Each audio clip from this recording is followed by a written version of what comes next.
haven't been working on the engine for the Cr80 build because we're missing the spring for our kickstart shaft. I have no clue where it went, and I have no clue if it was even in there, to be honest.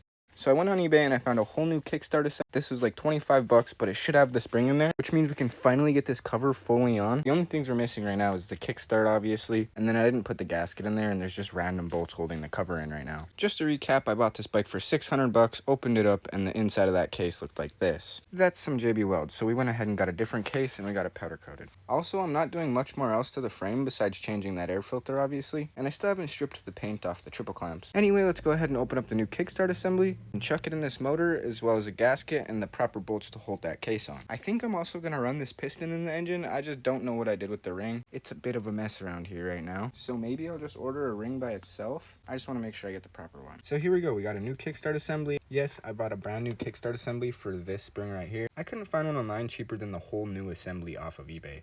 This came off of someone else's Cr80. So let's go ahead and pull the case off to the engine and let's get this kickstart installed. To be honest, I'm not really sure how it goes in there myself, but I'm going to sit here and struggle with it for like 20 minutes, maybe 10, maybe 30. And then I'll get back to you guys when I figure it out. Like I said, I'm not really sure how to put this Honda kicker in, but I'm sure I'll figure it out. I might have to take the clutch off. About 20 minutes later, and like 5 different tries, I fought this thing in there. I had to actually wrap the spring around and then put it in there. And then I used the kicker on the shaft to kind of like spin it a little bit more to get that spring tighter sprung up before it popped in place. I don't know if that makes sense, but it's in there I think, so let's go ahead and chuck the gasket and the case back on. And let's see if the kicker actually works. I got all the bolts in, and these are all fresh new bolts out of the UFO Plast bolt kit. Now let's go ahead and throw the water pump cover on. This thing is powder coated as well, and Tom Hansen from Stickboy Coatings did both of these pieces. So let's get the water pump cover on there, and then we can throw the kicker on, and then we can move on with the top end of this engine. All right, never mind. I forgot Tusk actually sent us the wrong gasket for this water pump right here, so I'm gonna have to go ahead and order a new one before we can get that cover thrown on. So yeah, I'll catch you guys in the future. We're almost done with this engine. We just have to put the cylinder and the head back on,